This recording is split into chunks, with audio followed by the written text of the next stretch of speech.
If you're going to do it, do it. Say what you can do. Do what you say. If you can't do it, don't say you can do it. Don't over-leverage yourself. Don't over-leverage a decision and then jump in and kind of dip a toe. I think I'll try it out. No, think if you're going to try it out beforehand, but when it's time to go, dive. Finish it. Find out. Come out the other side. Don't leave it and go, ooh, if I just would have. That keeps me up at night. I think it keeps a lot of us up at night. When you half-ass something, you just don't know whether you failed or succeeded, got what you want or didn't get what you want. Finding out and looking in the mirror and going, I didn't half-ass it. I went all the way. I found out, and that ain't for me. Or I found out, and you damn right that is for me. That's a great place to get to. I think part of the challenges in life is a lot of us are running around half-assing ourselves, half-fooling ourselves, not full of ourselves, not studying ourselves enough, not holding ourselves to task enough, not patting our own self on the back when we do get what we want enough, not cracking our own whip on our backside when we do get out of line even though we knew better. I wish we were more full of ourselves that way.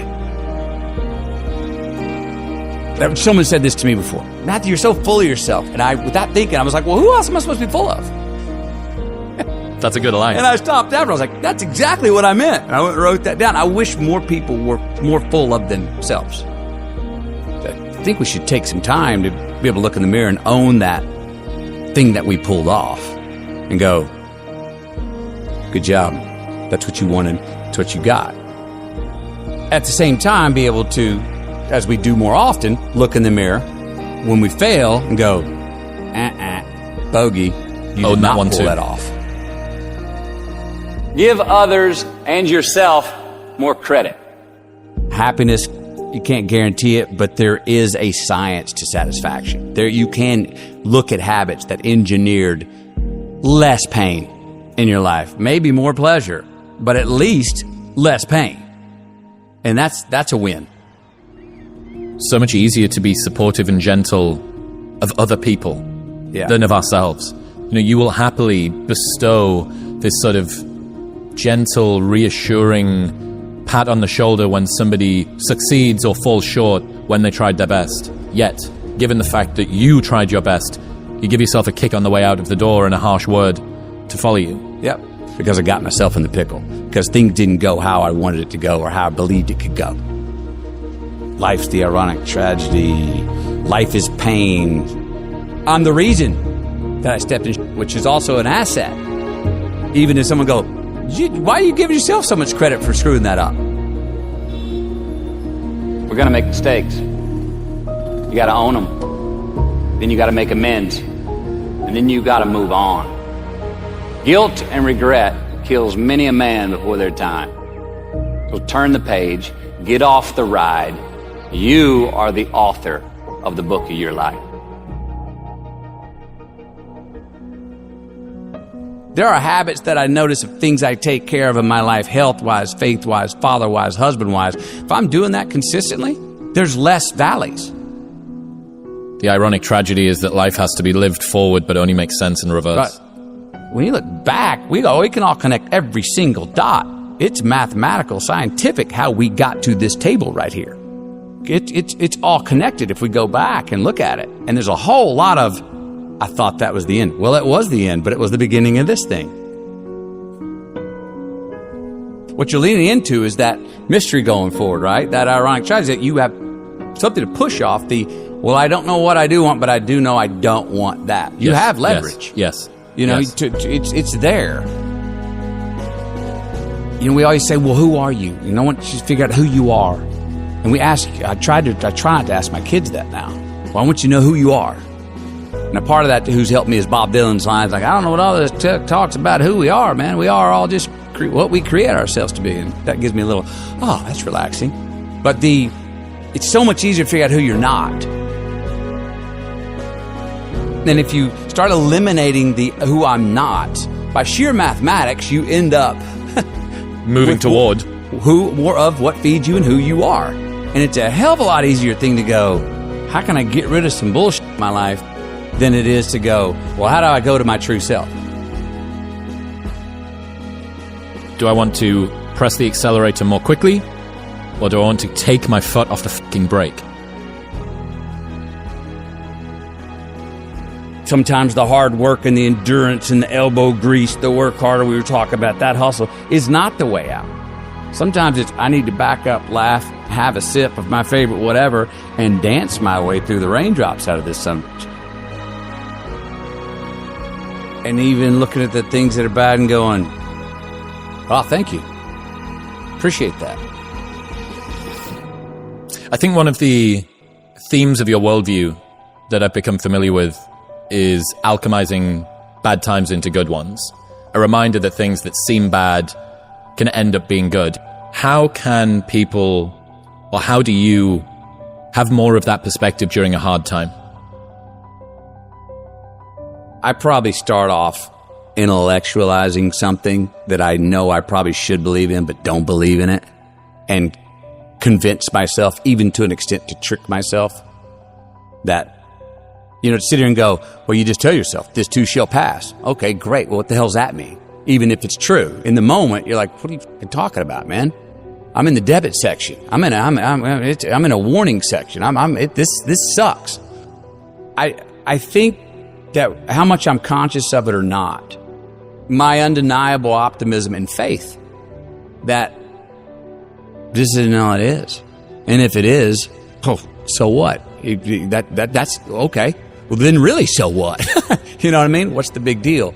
It minimizes. I seem to have a tendency not to make a bigger deal out of things that other people make a bigger deal of. Dramas. I don't like to create false drama. When it comes and it's hard, I am affected. I get the blues. I get sad. I get mad. I'm a shit to be around.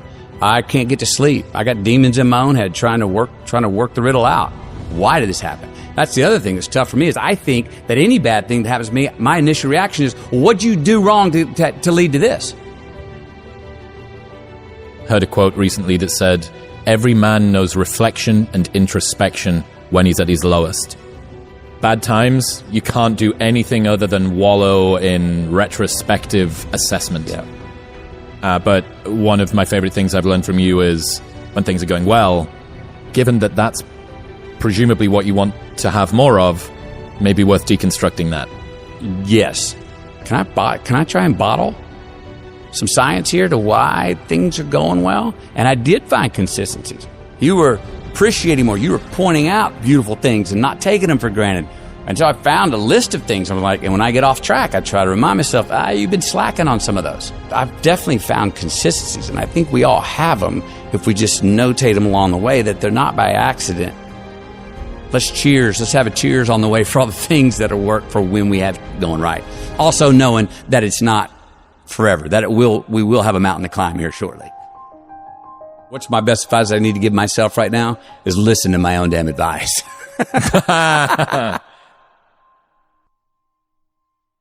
Well, we used to look up in the sky and wonder at our place in the stars. I want to skip the flattery and the attaboys, because I do know this. The sooner that we become less impressed with our life, with our accomplishments, with our career, with whatever that prospect is in front of us, the sooner we become less impressed and more involved with that and these things, the sooner we get a whole lot better at doing it. It's like we've forgotten who we are now. Explorers, pioneers, not caretakers. Now, why do you pursue things that scare you?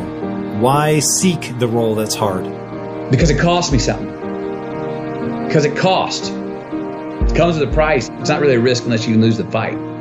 I feel more alive in them. I have an experience in the making of them. I'm nervous every day I come to work. There are things you can get away with in this world, and there are things you can't.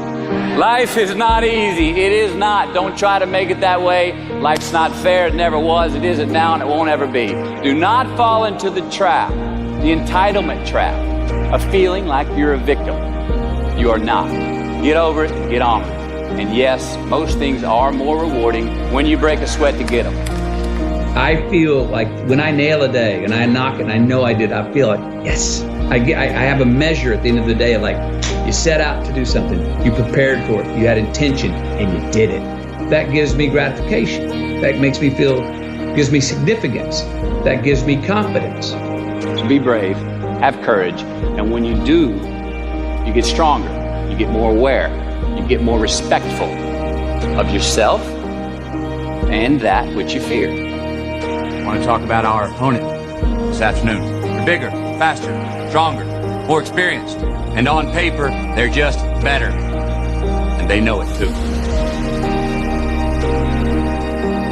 But I want to tell you something that they don't know. They don't know your heart. Well, because heading out there is what I feel like I was born to do. And it excites me.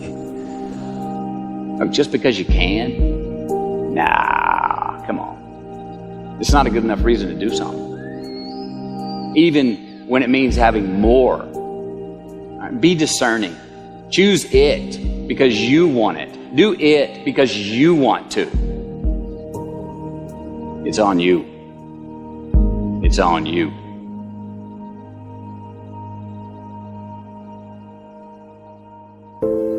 We remember the stuff we earn, the stuff we experience, more than what the teacher tells us or what someone gives us for free.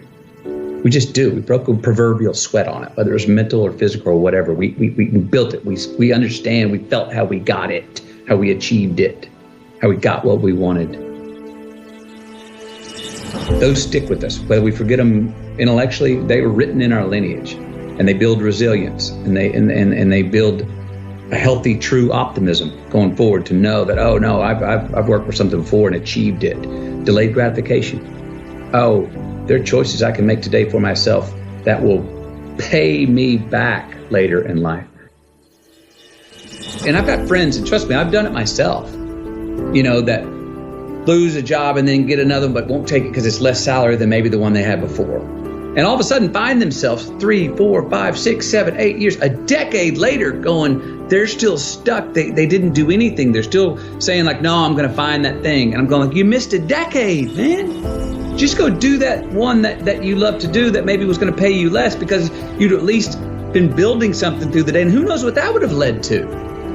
Maybe that would have led to something where you're getting paid 5 times more than you were doing something else you love even more.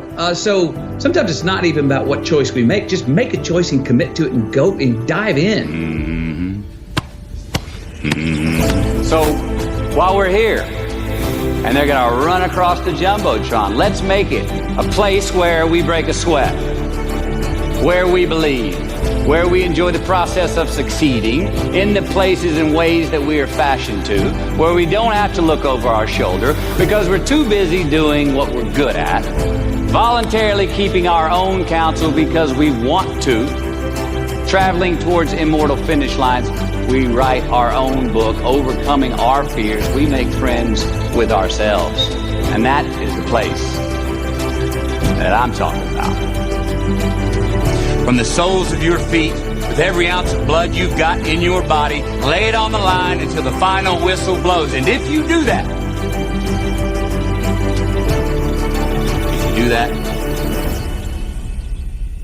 we cannot lose.